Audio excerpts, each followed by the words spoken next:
Suamiku pewaris utama. Bab 129. Licik tapi menarik.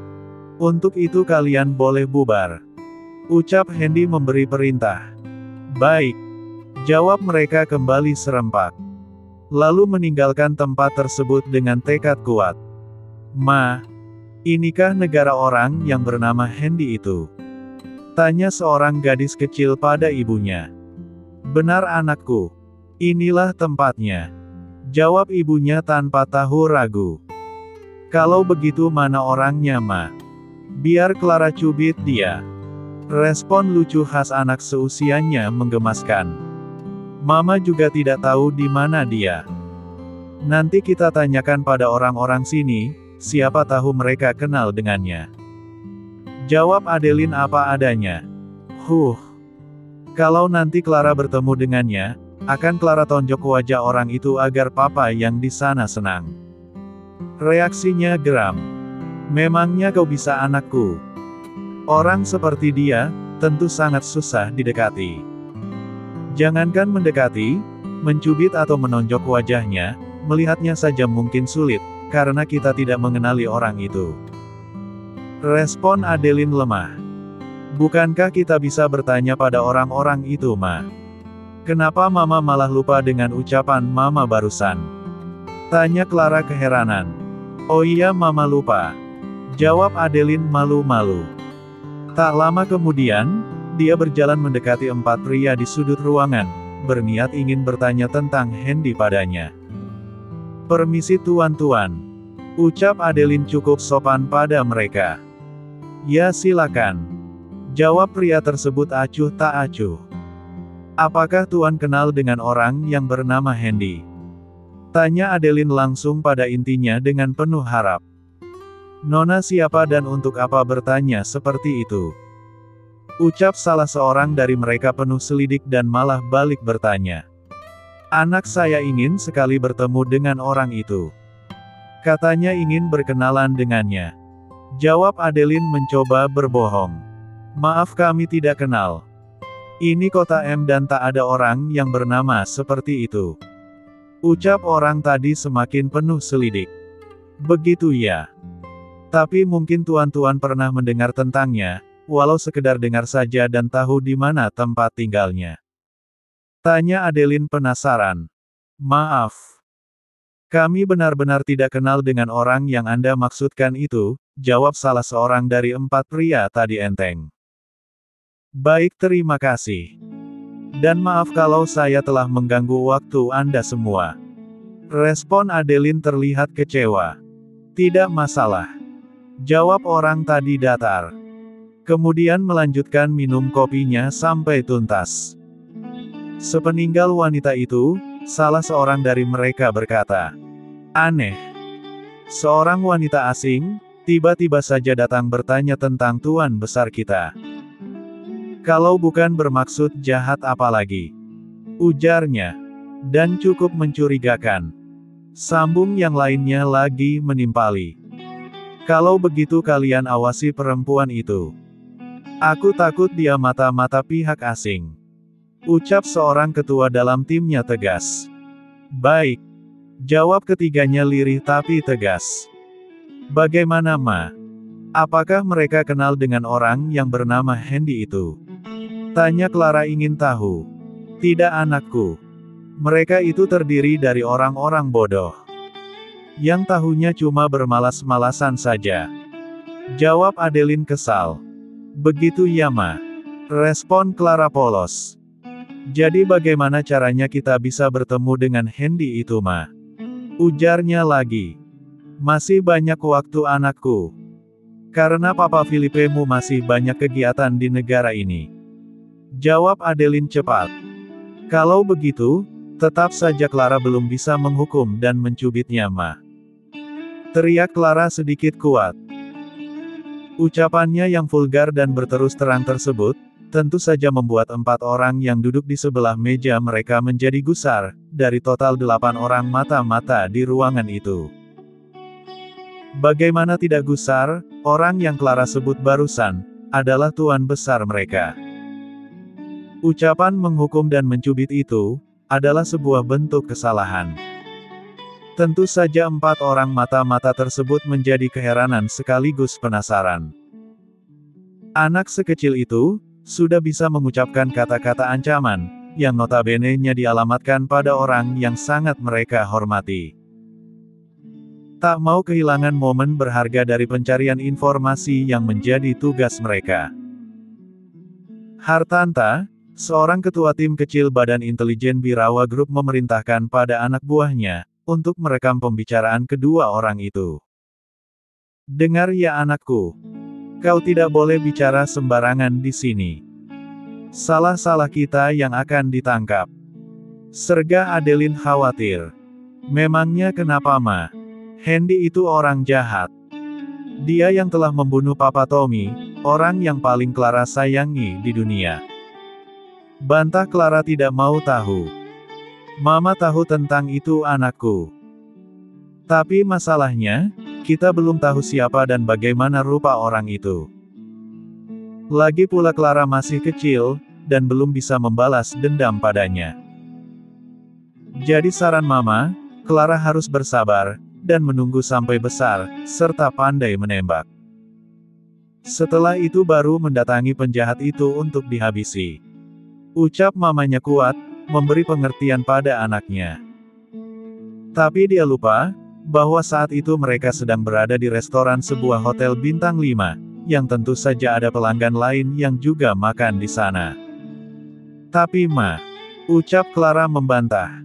Syat. Respon Adeline cepat memberi kode pada Clara untuk diam. Bos. 2 orang anak beranak itu percakapannya sangat mencurigakan. Banyak kali dia menyebut nama Tuan Besar kita. Apa tidak sebaiknya kita dekati, dan tanya apa maksudnya berkata seperti itu? Ucap anak buah Hartanta geram. Pergilah.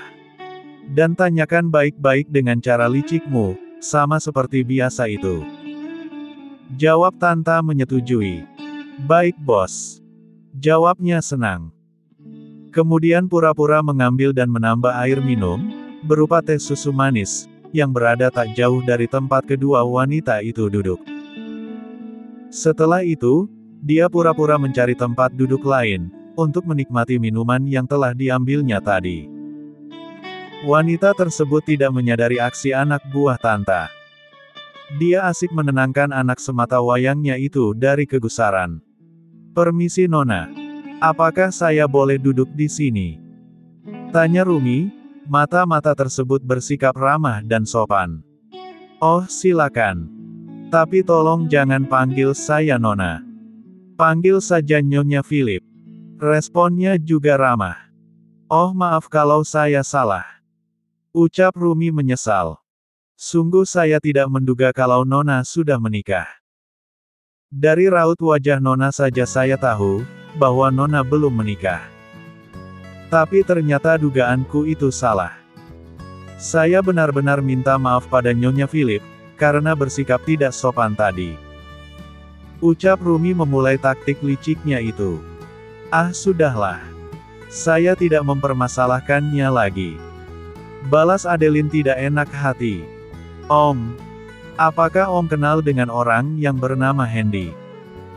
Tanya Clara tiba-tiba, dan sudah tidak bisa lagi dicegah oleh ibunya untuk tidak bicara. Hendy. Ucapnya terkejut, seperti meminta penjelasan lebih pada Clara. Ya. Katanya orang itu bernama Hendy. Jawab Clara semangat. Maaf Tuan. Anak saya ini agak sedikit ceriwis, dan kalau bicara suka sembarangan. Mohon Tuan tidak mengambil hati atas pertanyaannya barusan. Ucap Adeline khawatir dan tidak enak hati. Justru anak seperti ini terlihat pintar. Dewasanya nanti pasti akan menjadi orang hebat. Reaksi Rumi pura-pura memuji. Tuan bisa saja. Sambut Adeline berpura-pura senang. Jawablah Om. Apakah Hendy itu memang ada, dan benar-benar manusia? Tanya Clara ceplos-ceplos saja. Maksud Nona kecil? Tanya Rumi geram, tapi berusaha ditahannya sebisa mungkin dengan senyum terpaksa. Clara. Nama saya Clara. Anak dari Papa Tommy yang juga berasal dari negara ini. Panggil saya dengan Clara saja. Ucapnya lagi ketus, tapi wajah cantiknya kelihatan imut dan lucu. Rumi terkejut bukan kepalang, saat Clara menyebutkan nama Tommy, musuh bebuyutan tuan besarnya itu. Raut wajahnya mendadak berubah tapi cuma sebentar. Namun hanya dia saja yang bisa merasakannya. Kalau yang Clara maksudkan itu, Hendy penjual soto di seberang hotel ini, jelas sekali Om kenal. Tapi kalau yang lain Om tidak tahu. Jawab Rumi bersandiwara. Bukan itu Om. Kabarnya dia itu orang kaya, jadi tidak mungkin menjual soto sendiri. Reaksi Clara kurang senang. Menurut Mama, dia itu pengusaha terkenal di negara ini bukan penjual soto murahan itu. Ujarnya lagi. Sialan anak kecil ini. Menghina profesi tukang soto pula. Batin Rumi dalam hati. Dasar anak tidak ada akhlak. Batinnya lagi. Om. Teriak Clara kuat-kuat, hingga membuat lamunan Rumi menjadi buyar, dan membuat beberapa pasang mata memandang ke arah mereka. Om sedang berpikir dan mencerna perkataan Clara barusan. Sepertinya Om pernah mendengar namanya, tapi tidak tahu bagaimana rupanya. Jawab Rumi serius yang dibuat-buat. Memangnya ada apa dengan orang itu, apakah dia saudara Clara? Tanya Rumi memancing jawaban darinya. Enak saja. Penjahat itu bukan saudara Clara atau manaku, tapi dia adalah musuh Clara dan kami semua. Responnya kesal. Musuh? Musuh dari mana dan kenapa? Tanya Rumi penasaran. Dia itu yang telah membunuh Papa Tommy, hingga Clara tak punya papa kandung lagi. Dengar. Jawab Clara kuat-kuat. Kembali orang-orang yang ada di ruangan itu dibuat terkejut, dengan pernyataan Clara barusan. Rata-rata mata mereka diarahkan pada sosok Clara dan ibunya, dengan pandangan sedikit aneh, di mana anak sekecil itu bisa mengucapkan perkataan pedas yang bukan kapasitasnya. Maaf Tuan kalau sikap dan pembawaan anak saya tidak sopan. Ucap Adeline menengahi, kemudian menyambung perkataannya. Dia sudah mulai emosi dan melupakan penyamarannya. Apa yang dikatakannya itu memang benar adanya. Orang yang bernama Hendy itu adalah orang yang telah membunuh ayahnya beberapa tahun yang lalu. Sejak kecil dia sangat dekat dengan ayahnya. Jadi ketika ayahnya mati terbunuh itu, dia menjadi sangat dendam dengan orang yang telah menghabisi ayahnya tersebut. Memang apa yang akan dilakukan oleh anak kecil seperti Clara ini? Tanya Rumi penasaran. Clara akan mencubit tangan jahatnya itu, atau menamparkan wajah busuknya. Jika memungkinkan, Clara akan langsung membunuhnya, agar Papa Tommy ada kawan di surga sana. Jawab Clara asak bicara. Clara. Bentak Adeline marah. Tak apa nyonya. Lagi pula saya tidak kenal dan peduli dengan orang itu. Jadi kalau Clara mau membalas dendam, itu haknya. Ucap Rumi sedikit khawatir, karena percakapan mereka direkam sendiri olehnya. Tapi kalau boleh saya tahu, dari mana asal Anda berdua? Tanya Rumi menyelidik. Kami berasal dari Perancis, tapi sekarang menetap di Belgia karena menikah, jawab Adeline sudah mulai merasa tersanjung. Wah hebat. Ternyata nyonya dan anaknya, berasal dari luar negeri. Bisa masuk ke sini, berarti Anda bukan orang biasa. Ucap Rumi memuji. Ini semua karena suami saya yang sedang ada urusan di negara ini. Kalau tidak, mana mungkin kami bisa mengunjungi negara Anda yang besar ini, jawabnya merendah. Oh ya. Tadi Anda mengatakan, bahwa orang yang bernama Hendy itu, telah membunuh suami pertama Anda. Kalau boleh tahu, ada perseteruan apa antara dia dengan suami Anda itu? Tanya Rumi terus menyelidik. Ceritanya panjang. Tapi maaf, saya tidak bisa menceritakannya. Jawab Adeline sudah mulai curiga. Kawan-kawan, tangkap dua orang wanita ini, dan bawa ke ruang security untuk dimintai keterangan. Perintah Hartanta atau Tanta tegas. Tunggu. Teriak seseorang dengan keras, membahana di restoran mewah itu, dan mengagetkan para pelanggan yang ada di dalamnya. Semua orang memandang ke arah pintu masuk, termasuk ketua Hartanta. Keningnya segera berkerut pertanda keheranan, di mana ada seorang laki-laki kisaran 40 tahun, sedang berdiri dengan gagahnya di depan pintu. Di belakangnya ada 10 orang bodyguard berbadan tegap, dan mengenakan setelan jas biru navy. Orang itu adalah Philippe, suami dari Adeline, dan ayah sambung dari Clara. Siapa kamu? Kenapa berani menghentikan tugas kami? Tanya Hartanta geram. Aku suami dari perempuan itu, dan ayah bagi si cantik Clara. Jawab Philip tegas. Namaku Philippe, berasal dari negara Belgia. Utusan dagang dan kamar industri Persatuan Negara Eropa dan Asia. Ucapnya lagi mencoba menggertak Tanta, dengan menyebutkan jati dirinya. Ternyata Tuan Philip. Maaf kalau aku tidak mengenalinya. Respon Tanta cukup bagus. Mengingat nama baikku dan hubunganku dengan negara ini, tolong lepaskan istri dan anakku itu. Ucap Philip kembali memberi gertakan. Maaf Tuan Philip. Permintaan Anda belum bisa kami penuhi, mengingat ucapan dari keluarga, terutama anak Anda ini. Dia terang-terangan menghina, serta mengeluarkan ancaman terhadap penguasa Birawa Grup Tuan Besar kami. Jadi kami terpaksa harus memeriksa, dan mencari tahu latar belakangnya, kenapa dia sampai berani memberikan ancaman seperti itu. Jawab Tanta tegas. Dia hanya anak kecil. Semua perkataannya belum mewakili keadaan sebenarnya. Lagi pula dia tidak sadar apa maksud dari perkataannya itu. Bantah Philip bersikeras. Tetap saja tidak bisa Tuan Philip. Jadi mohon kerjasamanya. Balas Hartanta cukup bijaksana. Untuk sementara, keluarga Anda ini akan kami tahan, sampai ada keputusan dari Tuan Besar kami. Jawab Tanta tegas, dan tidak terpengaruh oleh intimidasi dari Philip serta orang-orangnya. Kalian berani melawan kekuasaanku. Ujarnya garang kemudian kembali berkata. Orang-orang berpengaruh di negaraku, tentu saja tidak akan terima, jika keluarga utusan terhormat sepertiku kalian permasalahkan. Kami mempunyai kekebalan diplomatik.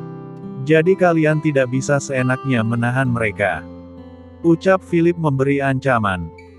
Kami tidak selamanya akan menahan keluarga Anda. Kami hanya ingin meminta keterangan, atas apa yang telah dikatakan oleh keluarga Anda itu.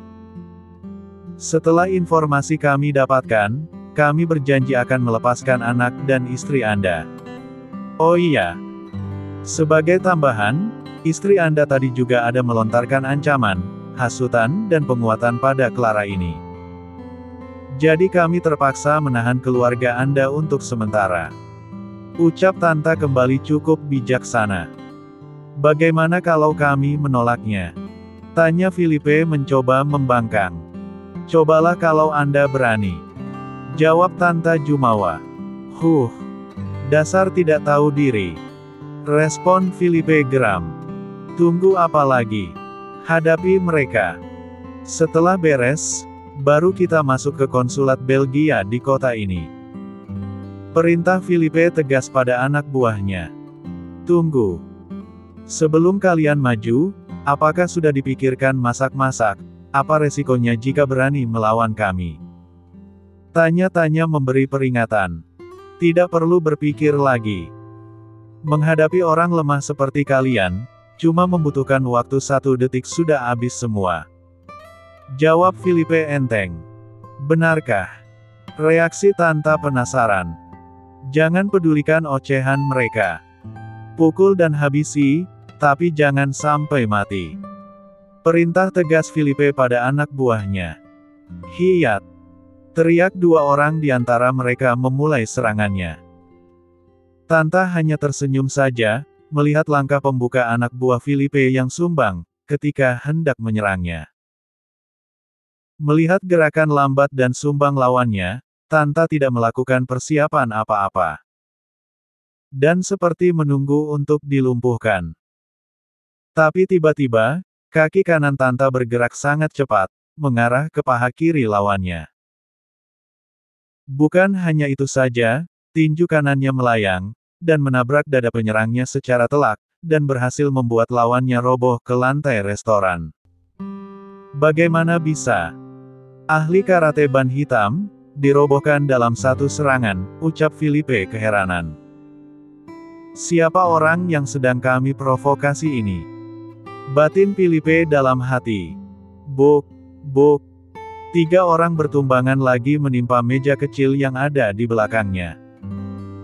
Rata-rata mereka terkena tendangan kilat dari Tanta seorang, sedangkan anak buahnya hanya melihat saja, sekaligus berjaga-jaga, kalau Filipe akan bersikap curang pada ketuanya.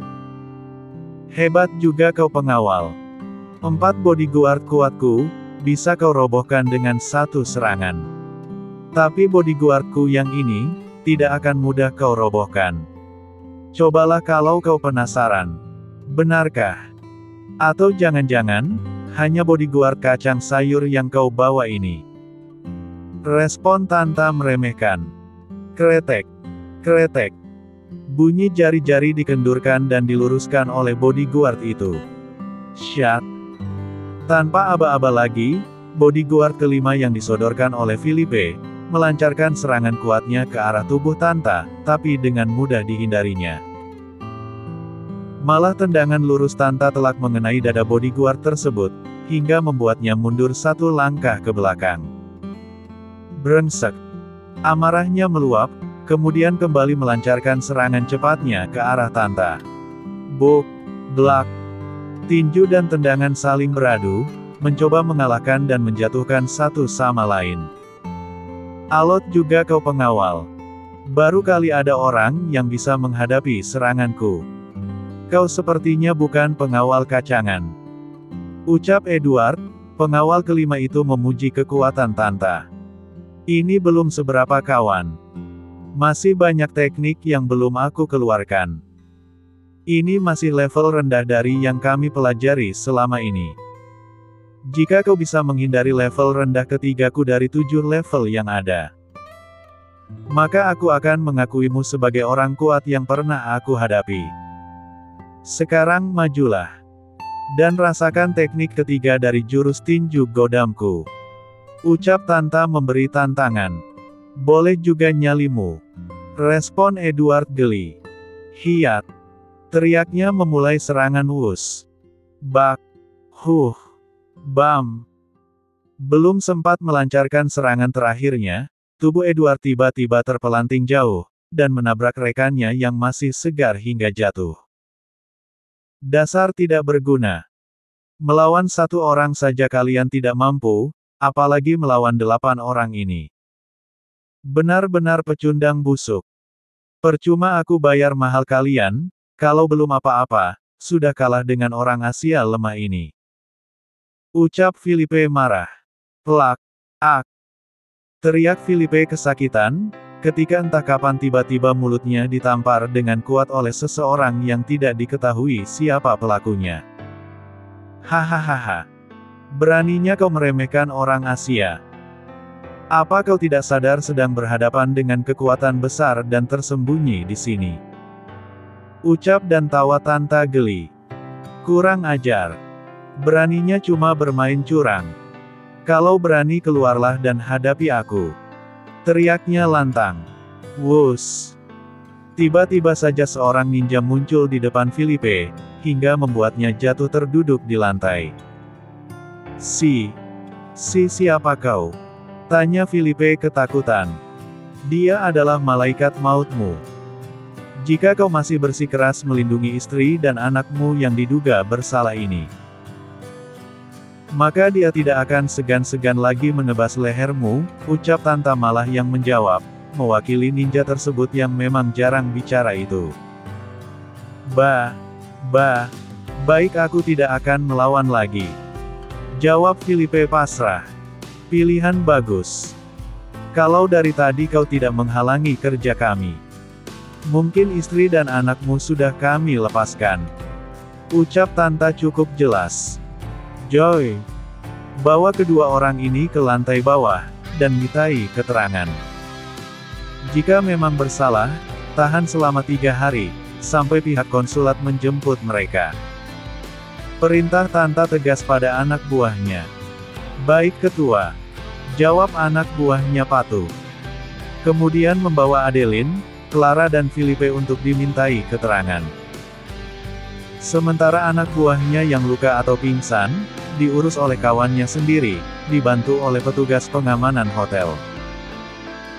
Kebetulan hotel tempat kejadian, adalah hotel milik Birawa Group, jadi ketika kejadian itu berlangsung, pihak hotel tidak berani melerai apalagi ikut campur.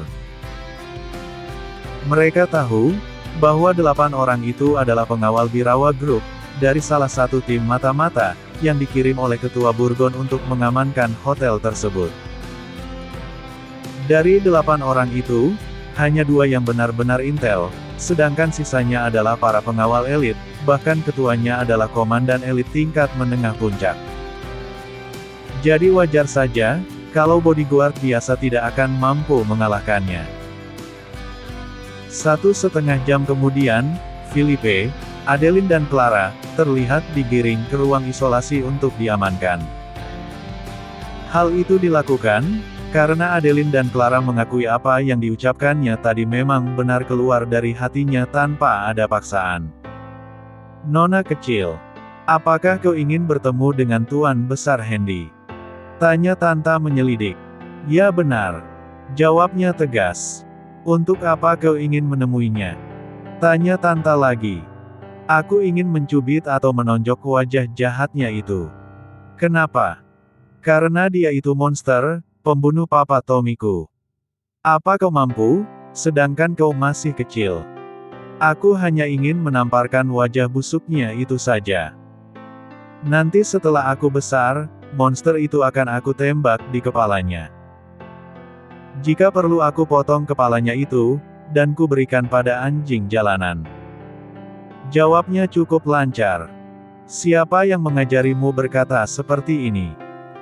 Tanya mulai emosi, tapi berusaha ditahannya. Mamaku.